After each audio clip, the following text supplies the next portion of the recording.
Bonsoir tout le monde. Alors ce Bonsoir. soir, c'est un peu spécial.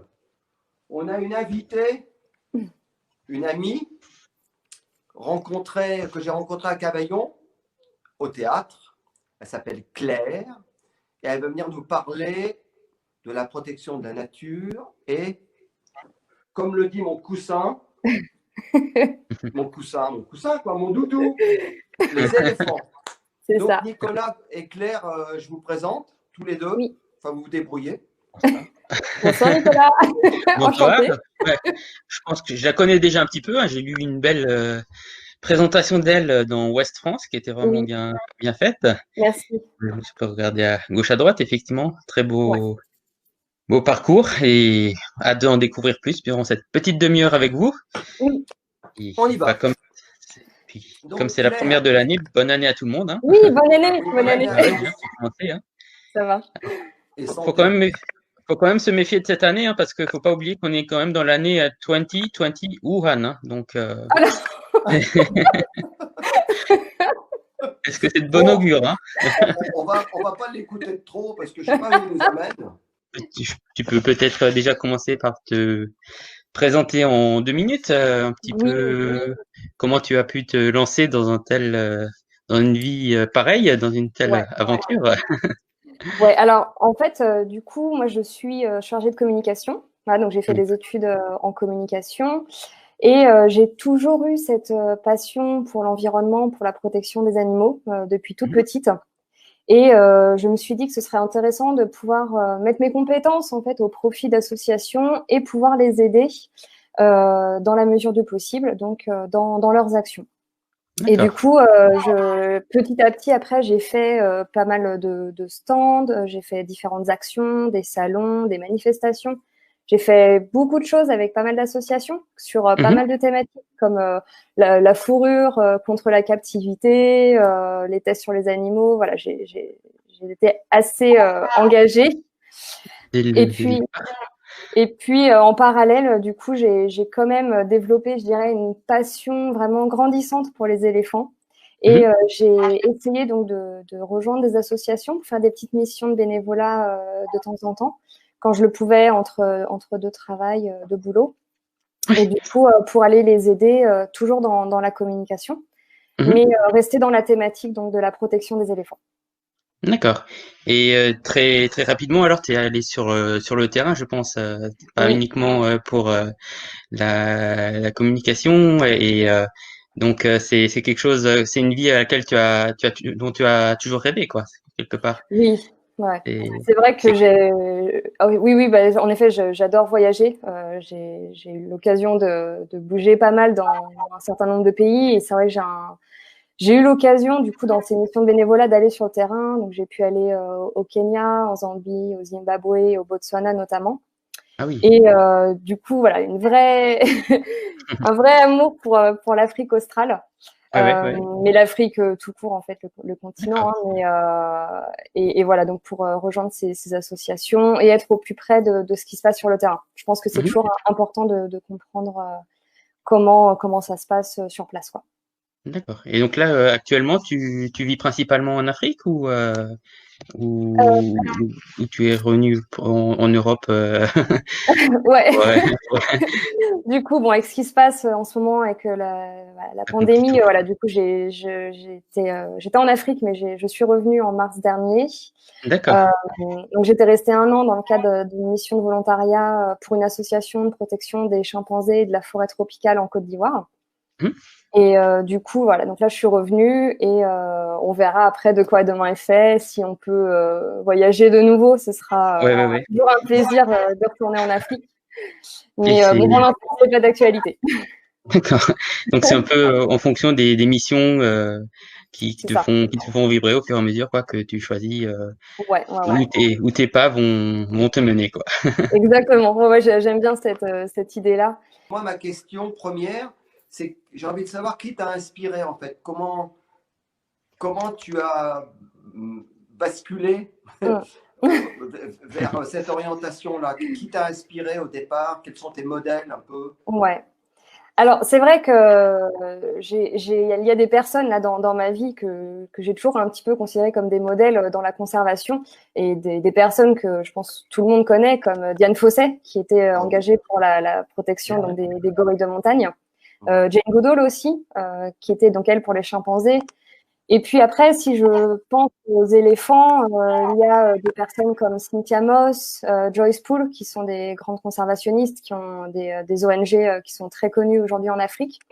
Et il y a aussi un livre que j'avais lu, que j'ai à côté de moi, qui avait été écrit par Sharon Pincott. Donc le titre c'est Elephant Down. Et alors c'est un livre en anglais, mais en fait c'est une femme, donc c'est une Australienne, qui est partie vivre pendant 13 ans au Zimbabwe pour s'occuper de ce qu'on appelle le troupeau d'éléphants présidentiels. Parce qu'à l'époque, le président du Zimbabwe avait avait un troupeau en fait dédié. Et donc, elle était en charge de les suivre, de les étudier, de s'assurer que tout allait bien. Donc, elle a vécu pendant 13 ans au fin fond du Zimbabwe. Et je trouve que ce sont des personnes qui sont extrêmement inspirantes, qui ont des chemins de vie moi qui me laisse rêveuse quoi. Et d'accord. Et tu as travaillé, est-ce qu'on peut, avant de parler vraiment des éléphants, est-ce que Oui. tu peux nous dire pour quelles associations tu as travaillé? Est-ce que... Oui, alors si je me focalise davantage, oui, je vais plutôt me concentrer quand même sur les... Alors, j'ai fait pendant 5 ans, j'étais avec Sea Shepherd, donc pour la protection des océans. Je pense qu'il y a beaucoup de personnes aussi qui connaissent. J'ai également, avec Paul Watson, donc pour la protection des espèces marines. J'ai aussi été pendant 1 an la responsable de l'antenne bénévole de Surfrider Foundation, donc à Marseille, pour tout ce qui concerne la protection de l'océan également, donc mais davantage au niveau environnemental, mais bien sûr ça impacte les animaux. Et puis après en parallèle, donc j'ai poursuivi avec une autre association qui n'existe plus aujourd'hui, mais qui s'appelait Des éléphants et des hommes, qui était une des rares associations françaises dédiées aux éléphants. Et du coup, j'ai fait du bénévolat avec eux. Donc, c'était avec Julien Marchais que je salue. Et après, du coup, c'était davantage des missions en Afrique au sein de diverses associations. Et ce que j'ai toujours essayé de faire, c'est d'avoir des expériences assez variées. C'est-à-dire que j'avais fait un trek, par exemple, au Kenya en 2013, qui était un trek caritatif. Donc, c'était pas du bénévolat.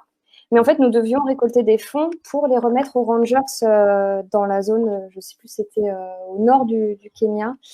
Et en fait, c'était pour assurer la protection de la forêt, des espaces, et donc pour payer les rangers et leur équipement, etc. Donc, on était un petit groupe qui avons fait ce trek. Et je dirais que c'est vraiment cette expérience-là qui m'a un petit peu lancée concrètement dans la protection des éléphants et qui m'a donné envie de faire plus. Et du coup, après, je suis partie en Zambie. Donc là, je suis restée un peu plus d'1 mois, donc dans un orphelinat d'éléphants, donc où ils recueillent des éléphanteaux dont les parents ont été braconnés. Et donc, ils les amènent à l'orphelinat, puis après, ils les relâchent quand ils sont un peu plus âgés dans le parc national de Kafoué. Et ensuite, je suis partie au Botswana. Donc là, j'ai eu Zimbabwe au Botswana, et j'étais avec une association qui s'appelle EcoExist. Et du coup, ils travaillent principalement sur la coexistence de l'homme et des éléphants. Et donc ça, c'est un sujet qu'on peut éventuellement développer, comme on en parlait avec Jean-Pierre. On va en parler un peu après, si tu veux. Ouais, pas de problème. Tu as fait aussi une mission, on était en lien pas mal l'année dernière, tu étais en Côte d'Ivoire, tu as fait une mission là-bas. Ouais, c'est ça. Donc là, c'était dans le cadre de mon travail. Donc, j'étais embauchée en tant que chargée de communication pendant 1 an dans le cadre d'un volontariat de solidarité internationale.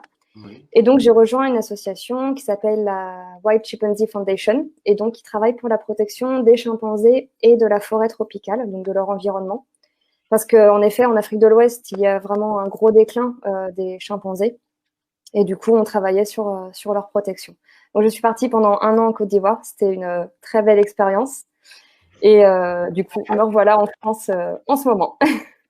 Alors, comme on parle de la protection des animaux, oui. Et comme l'idée, c'est peut-être un peu plus d'orienter vers les éléphants, moi, je voudrais te poser des questions un peu qui sont pour toi très basiques, mais qui peuvent nous éclairer les uns et les autres. Oui, bien sûr. On pourrait commencer par parler un peu des chiffres. Ouais. Tu vois, parce que je pense à une chose, moi, Claire, je ne connais pas grand-chose, mais le Laos, c'était le pays du million d'éléphants. Oui. Et maintenant, il en reste, je ne sais pas combien, mais extrêmement peu, quelques centaines probablement sauvages. Et c'est vrai qu'en effet, je pense qu'à l'image de tout ce qu'on connaît aujourd'hui et de toutes les espèces qui ont connu un déclin massif ces dernières années, à cause notamment des activités humaines, c'est vrai que les éléphants, il y a un siècle, il y en avait entre 3 à 5 millions sur le continent africain. 3 et 5 millions. Ah ouais, entre 3 et 5 millions, et aujourd'hui, il n'en reste plus que 400 000, à peu près. C'est une estimation. 10%, quoi. Il en reste 10% de ce qu'on avait comme population il y a un siècle. C'est ça. Donc, c'est un chiffre qui est dramatique. Par rapport aux éléphants d'Asie, c'est pareil, on est en danger d'extinction. Il n'en reste plus que 40 à 50 000 sur le territoire, donc sur le continent asiatique. D'accord. Et est-ce qu'on a une petite idée du nombre d'éléphants qui disparaissent annuellement ou je ne sais pas? Oui. Alors, on a des chiffres également qui sont assez connus. Donc, on estime qu'il y a entre 20 à 30 000 éléphants qui sont tués chaque année pour le braconnage notamment. Et donc, cela équivaut à un éléphant toutes les 15 minutes. Un éléphant toutes les 15 minutes qui disparaît. Exactement. Ouais. Donc, c'est terrifiant de se dire que toutes les 15 minutes, il y a un de ces animaux voilà, qui disparaît comme ça. Voilà. Donc, et concrètement, les mesures qui sont prises au niveau gouvernemental ont un impact quand même pour réduire ces chiffres-là. Est-ce qu'on a constaté quand même un impact positif ces dernières années? Alors, c'est assez compliqué de répondre à cette question parce que tout dépend des pays. En effet, il y a des pays quand même qui ont eu des mesures plutôt positives. Je pense au Botswana, qui abrite un tiers des éléphants d'Afrique. Et en fait, ils ont vraiment mené une politique exemplaire, voilà, dans la conservation des éléphants. Mais à tel point qu'aujourd'hui, ils disent qu'ils en ont trop sur leur territoire, et ça a été une des justifications pour le retour de la chasse à l'éléphant en 2019. Voilà. Ah oui. D'accord. Mais tu sais, c'est vrai qu'il faut. Nous, occidentaux, on pourra avoir une vision très affective. C'est-à-dire l'éléphant, c'est une bête magnifique. On va en parler un peu plus du caractère de l'éléphant, du comportement de l'éléphant, tout ça. Mais il faut quand même. Moi, j'ai pris conscience il y a quelques années. J'habite en Ardèche, par exemple. Voilà, je vais prendre un exemple. On est absolument envahi par les sangliers qui nous détruisent les jardins et tout ça. Voilà. Donc, il y a des gens qui pourraient dire ah ben, le sanglier, c'est une bête sauvage, c'est super, il faut qu'elle vive et tout. Mais après, il faut aussi que les gens vivent. Donc, est-ce qu'on peut imaginer ce que c'est qu'un éléphant quand un paysan malien ou autre a son jardin qui est dévasté par un éléphant? Lui, il n'a pas la vision le bel éléphant, il faut absolument le sauver. Donc, il faut essayer de trouver, j'imagine, j'aimerais bien que tu nous en parles un petit peu, un équilibre de coexistence entre la vie des êtres humains et les éléphants. Dans les Pyrénées, on a déjà du mal à trouver cet équilibre avec le retour de l'ours, quoi. Je pense que c'est une situation qui peut être... oui, les loups, et puis je pense que les ours, c'est encore plus parlant parce que c'est vrai qu'on n'est pas encore une population énorme, et pourtant, il y a déjà des personnes qui veulent le retour de la chasse, quoi. Donc, c'est vrai que nous, on n'y arrive pas. Et après, on demande des efforts aux pays africains que nous, on ne fait pas non plus avec nos propres populations sauvages, quoi. Donc, cet équilibre est compliqué à trouver, quel que soit le pays, au final. Et c'est malheureux. Et puis, c'est vrai que finalement, je pense que c'était Joyce Poole qui avait expliqué ça en se disant il faut se mettre aussi à la place d'une personne qui vit avec les éléphants, qui habite, admettons, voilà, imaginons un fermier, un agriculteur qui doit passer la nuit dehors avec une lampe torche pour essayer d'effrayer les troupeaux d'éléphants qui peuvent passer. Et un éléphant peut détruire une récolte d'un an en une nuit, enfin un troupeau. Donc du coup, forcément, il faut se dire, c'est vrai que comme disait Jean-Pierre, quand on est nous baignés, je dirais, avec un imaginaire autour des animaux exotiques, parce qu'on les voit dans les livres, dans les films. Donc ça fait partie d'un imaginaire qu'on va un petit peu idéalisé. Un peu romantique, oui. Voilà, c'est ça. Mais le problème, c'est que quand on est sur le terrain et qu'on parle avec les populations qui vivent avec ces animaux-là, c'est vrai que c'est un petit peu plus compliqué, qu'ils n'ont pas du tout la même vision que nous. Et donc, il faut, l'objectif, en fait, dans les mesures de protection des espèces, c'est bien de travailler en collaboration avec les personnes qui sont les premières concernées, afin du coup de trouver des mesures et des solutions qui sont adaptées. Donc l'idée, c'est par exemple, il y a des techniques qui sont de plus en plus développées aujourd'hui. Ce sont soit comment on appelle ça, les clôtures avec du piment, parce que les éléphants ont un odorat extrêmement développé. Et du coup, ils fuient le piment. Voilà, donc les agriculteurs peuvent mettre du piment avec sur leur clôture pour les repousser. Oui, Ou il y a alors, également la technique des ruches d'abeilles qui marche très bien, oui, qui est développée. Julien est en train de me murmurer quelque chose là. Il me dit aussi qu'ils ont utilisé les ruches C'est ça. comme répulsif en fait. C'est ça, c'est ça. Voilà, parce qu'il y a eu des études récemment qui ont été faites par rapport aux abeilles. Les éléphants ont extrêmement peur des abeilles. Et du coup, ils craignent aussi les piqûres, évidemment, parce qu'ils ont une peau très sensible. Et donc, il y a des paysans qui installent de plus en plus de ruches, pareil, autour de leurs champs, et ce qui assure une protection efficace et dans le respect de l'homme et de l'animal. Voilà, du coup. Attends. Ouais. Si on parlait un petit peu des comportements des éléphants, est-ce que voilà, des choses un peu basiques, tu vois, mais ils vivent comment les éléphants? On appelle pas ça des troupeaux, on appelle ça des hardes. Des hardes, voilà, c'est ça. Alors en fait, les éléphants, ils vivent en harde avec une matriarche, voilà, qui est une femelle qui va diriger le groupe. Donc elles vivent principalement entre femelles. Les éléphantos mâles restent dans le groupe, mais à l'adolescence, ils quittent le groupe et après, ils vont vivre une vie solitaire. On peut parfois les retrouver à 2-3 mâles qui vivent à proximité, mais voilà, ils ont quand même plutôt tendance à vivre de façon solitaire. Et finalement, ce sont les femelles qui vont vivre toutes ensemble. Donc, il y aura la matriarche, il y aura les tantes, les cousines, les filles, les enfants.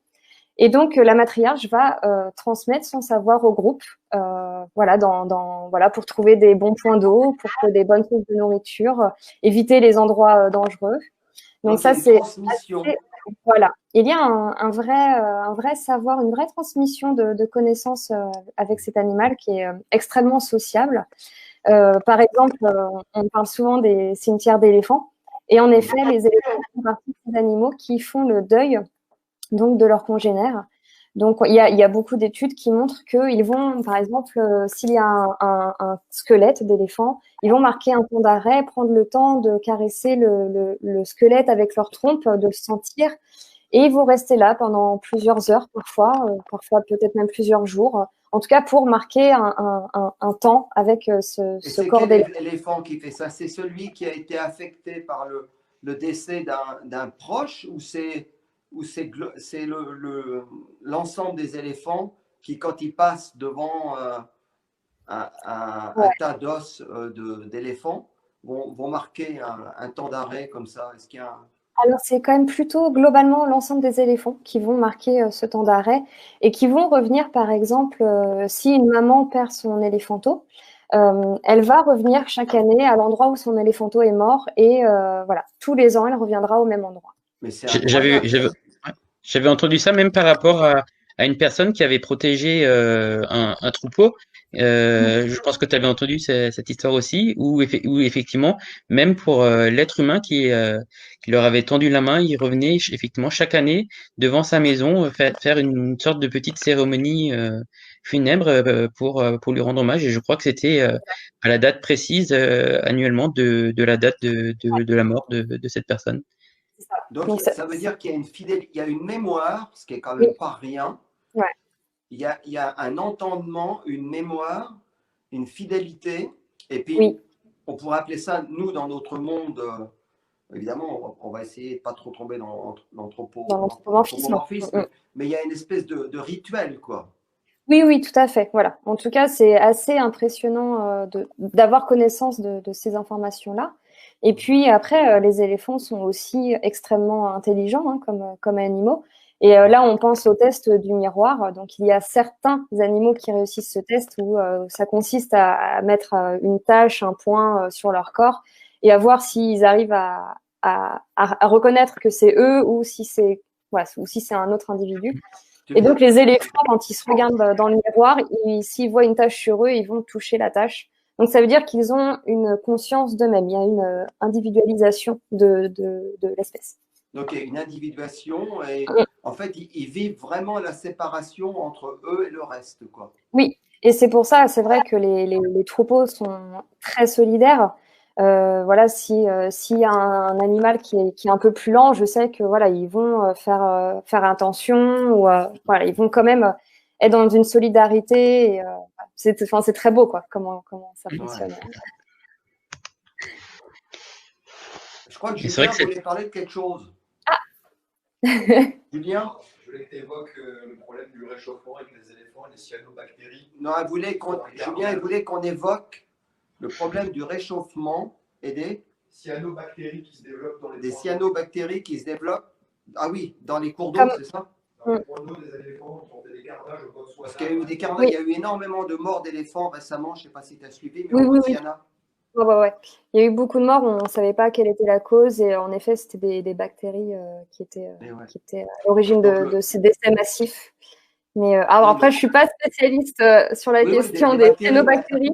Mais ceci dit, pour dire qu'ils sont aussi rendus très vulnérables par, comme finalement tout être, hein, par l'impact climatique qui se modifie aujourd'hui. C'est ça.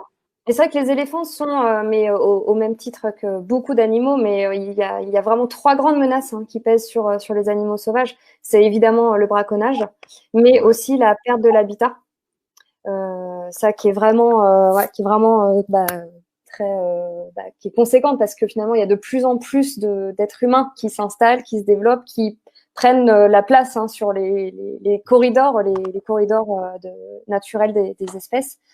Et du coup, voilà, donc les éléphants rentrent en contact avec les humains, ce qui crée des conflits. Et du coup, c'est la 3e menace, en effet. Donc, ce sont les conflits homme-éléphant ou homme-animaux sauvages. Il y a un sujet que j'aimerais bien aborder, si tu veux en parler, c'est l'impact aussi du tourisme. Oui. Alors, impact positif, du coup, plutôt ou négatif. Alors, c'est vrai que le tourisme avec les animaux, et donc on va parler plutôt des éléphants là, mais qu'est-ce qu'on peut faire, par exemple, si on veut les protéger, ce serait d'éviter les balades à dos d'éléphants. Ça, déjà, ce serait une bonne mesure. C'est vrai que ça fait rêver, ce sont des photos qu'on a envie de mettre sur Instagram, mais les conditions dans lesquelles on dresse les éléphants pour faire des balades sont plutôt terrifiantes. Donc, le tourisme peut avoir un impact vraiment négatif sur ce genre de comportement. Maintenant, il peut aussi être positif si les personnes vont aller dans des endroits où après une partie de l'argent sera reversée pour la conservation, pour les villages.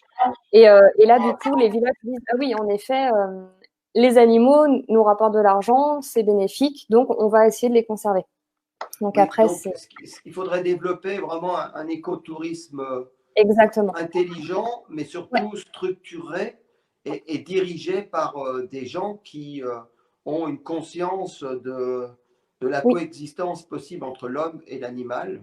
C'est ça. C'est ça, tout à fait. Il faut privilégier au maximum cette collaboration avec les personnes qui nous alentourent et développer l'écotourisme, qui me semble une option à développer, quoi. Donc, mais quoi qu'il en soit, il y a toujours le problème des contacts, parce que les touristes, s'ils vont sur place, c'est aussi pour avoir un contact au moins visuel avec les animaux.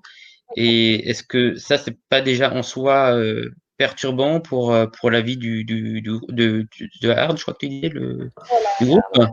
Ouais. Est-ce que c'est pas déjà un peu perturbant, soit rien que d'avoir je veux dire, ça peut déjà être perçu comme une forme un peu de harcèlement, quoi. Pour les éléphants? Pour les éléphants, oui.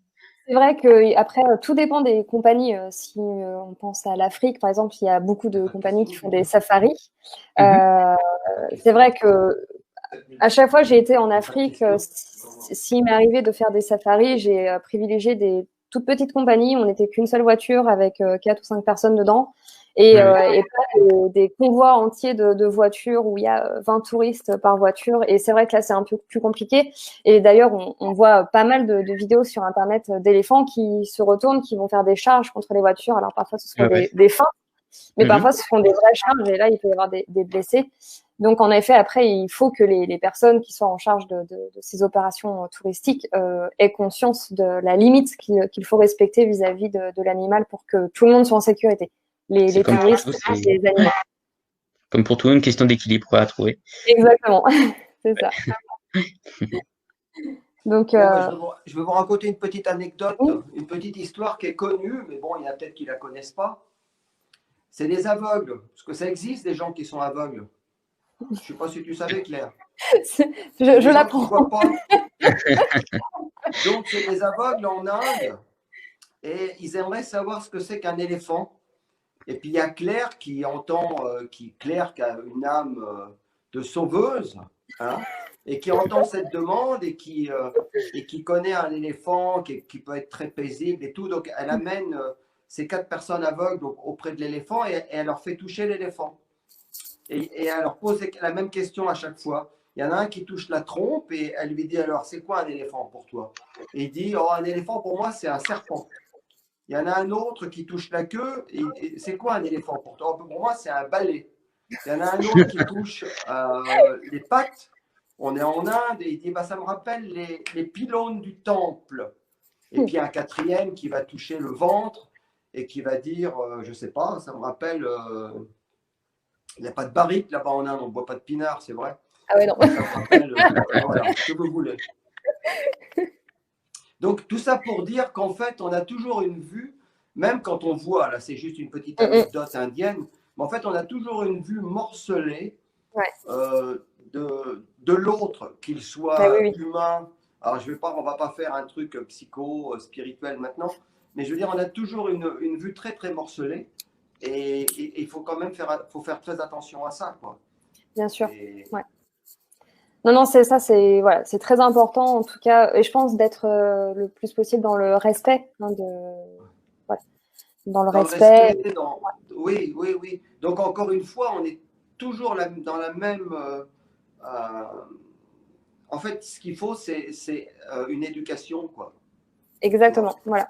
Et pour ça, c'est très intéressant parce qu'il y a beaucoup d'associations qui font des programmes éducatifs et qui, du coup, emmènent les enfants en Afrique, par exemple. Donc, les enfants des écoles en Afrique vont faire un peu comme des classes vertes et aller dans la brousse, dans la savane, pour partir à l'encontre des animaux sauvages parce que il y a quand même cette fameuse expression, mais qui est vraie, mais on protège ce qu'on aime. Donc, du coup, si on fait découvrir aux enfants qui peuvent grandir dans la peur, dans l'appréhension des animaux, de par leur expérience ou leur entourage, du coup, ces enfants-là peuvent être les conservationnistes de demain. Donc, il faut leur faire découvrir la beauté de la nature, l'importance de préserver ces animaux. Et par exemple, si je repars sur l'éléphant, pourquoi c'est important de préserver cette espèce particulièrement ? Eh bien, parce que c'est ce qu'on appelle une espèce clé. C'est une key species. Une espèce clé. Key species. Voilà. Et en fait, c'est-à-dire que c'est une espèce un peu clé de voûte, qui va être en haut. Et du coup, il y aura énormément d'espèces animales qui vont dépendre, et même végétales d'ailleurs, mais qui vont dépendre de l'éléphant. C'est-à-dire qu'en marchant, l'éléphant peut faire des petits trous qui vont être remplis d'eau, qui vont permettre aux animaux de s'abreuver. En abattant des arbres avec leur trompe ou leur défense, ils vont pouvoir permettre à d'autres animaux de faire leur nid dedans, des animaux, voilà. Donc, en fait, c'est vraiment une espèce qui est primordiale, qui a un rôle essentiel dans l'écosystème. Et du coup, sa disparition entraînerait de graves dommages pour beaucoup d'autres espèces. Oui, j'imagine que le caca des éléphants aussi, ça doit fumer des terrains. Oui, en fait, c'est vrai qu'on l'appelle le jardinier de la savane, souvent, parce que du coup, il peut disséminer des graines sur des centaines de kilomètres. Et il y a beaucoup d'espèces végétales qui peuvent pousser que si elles sont passées par les intestins des éléphants. Oui, d'ailleurs, tu sais, on en est arrivé, je crois qu'en Thaïlande, ils font le fameux café. C'est quoi, le café éléphant? Ah, ça me parle. Ils font manger des graines de café vert, je crois, à des éléphants. et il les récupère dans les excréments, Ouais. il torréfie, enfin voilà, bon. Mais ça, c'est un peu, c'est tout le bazar, comment on appelle ça, boboisant Ah bah, d'aujourd'hui. Ça c'est permet sûr. d'arriver avec une tasse de café Euh, à Paris, je crois, à 25 euros. Oh, waouh, dis donc, Voilà. c'est impressionnant. On est plus sur du marketing. Au Vietnam, on fait ça aussi, ça s'appelle le Kopi Luwak. Bon, Julien me dit qu'au Vietnam, ça s'appelle le Kupi Luwak. Le coupi, ouais. Tête de putois, enfin des mangoustes. Ah, avec des mangoustes, d'accord. Ah ouais. Ah, voilà. Bon, En si tout jamais cas, on va là-bas. l'être humain, il est toujours là pour trouver, utiliser l'autre, quel qu'il soit, éléphant ou pas, C'est pour ça. faire des sous avec et trouver quelque chose de nouveau pour attirer le chaland. Bon. et, On Mais va pas chanter heureusement, le monde comme et ça. jusqu'à sa merde, hein, quand même. Jusqu'à sa merde, quand même. Hein. Oui, C'est quand même incroyable. ouais, c'est les 2 cafés les plus chers du monde. Ouais. ouais. Écoute, Claire, tu voudrais rajouter un petit quelque chose? Bah, du coup, éventuellement, si j'ai encore une ou 2 minutes, pourquoi pas, mais parler de. Il y a au-delà des éléphants, je pense qu'il y a aussi d'autres associations, d'autres projets Ok. que j'apprécie beaucoup. Et en fait, je voulais dire que, parce que quand le portrait de Ouest France avait été diffusé, j'avais reçu beaucoup de messages de personnes qui me demandaient comment contribuer à la protection des animaux ou de l'environnement. Parce que voilà, je suis pas que dans les éléphants. Et du coup, c'est vrai que voilà, je voulais dire que tout le monde peut avoir des initiatives innovantes et tout le monde peut changer les choses à sa manière. Là, j'ai une idée en tête. Je pense à Emmanuel Laurin, qui est un homme qui avait nagé entre Marseille et Toulon 130 km, qui avait ramassé tous les déchets sur son chemin. Donc, c'était dans le projet Le Grand Saphir, donc très belle initiative. Beau documentaire. Et puis, oui, magnifique, voilà, je vais y arriver, documentaire que tout le monde a regardé, qui est vraiment superbe. Et puis, bah voilà, là par exemple, je me suis récemment engagée auprès d'une nouvelle association, c'est Makigo. Alors ça fait quelques temps qu'ils sont sur le terrain, ils font des très belles actions pour la protection de l'environnement et des espèces animales. Et il y a un projet que j'aime beaucoup qui est 1 euro pour la vie. Et du coup, l'objectif, c'est de donner 1 euro. Et en fait, ça permet d'acheter des terres en France et de réensauvager ces terres, ces espaces-là, pour que la nature puisse reprendre ses droits. Voilà, des terres un peu comme les réserves de vie. Voilà. C'est pas des terres utilitaires, c'est des terres. Exactement, c'est ça. Ah, et c'est du très coup, bien. voilà, ça pourrait être sous le label des réserves de vie sauvage de l'ASPAS, qui est l'association pour la protection des animaux sauvages, qui fait donc aussi beaucoup d'actions en faveur des animaux et de l'environnement. Et donc voilà. Donc je salue toutes ces associations qui ont des très beaux projets. Et Wildlife Angel aussi. Donc il y a. Si Julien, tu veux en dire un mot. Ah, c'est la première fois que tu passes devant la caméra, c'est C'est une bien. association qui a été fondée par un ancien militaire français qui s'appelle Serge Lopez et qui forme des rangers dans tous les parcs africains, en Afrique du Sud, en Afrique de l'Est, en Afrique de l'Ouest, en Afrique équatoriale, pour doter ces parcs et ces espaces naturels de personnel formé afin de préserver les différentes espèces, principalement les Big Five, qui sont menacées dans toutes ces zones. Donc, c'est une association qui a à peu près 15 ans maintenant, et je me permets d'en parler parce que Serge est un ami, et que je trouve que ce qu'il a réussi à faire et ce qu'il continue de faire autour de la planète pour la préservation de ces espaces et de ces espèces est louable. Et comme je profite de l'interview de Claire pour lui faire non seulement lui passer le bonjour, mais en plus lui faire un petit coup de pub, sait-on jamais que certains des spectateurs de ce soir aient envie de faire un petit geste pour cette association aussi. Voilà. Super. Vive les éléphants. Bon, hein. Claire, en tout cas, merci de t'être prêtée à notre petite rencontre. C'est un plaisir, merci beaucoup. L'idée, c'était oui, qu'on te découvre. Si vous avez raté l'émission ce soir, de toute façon, on la mettra à un moment donné sur notre chaîne YouTube. Et encore une fois, si vous ne l'avez pas bien entendu, vous pouvez la réécouter en vous mettant un casque dans les oreilles. C'est ça. Hein? Bon, Nicolas, on ne te demande pas de chanter non, tu m'as envoyé l'autre fois Oh. un message WhatsApp en fond.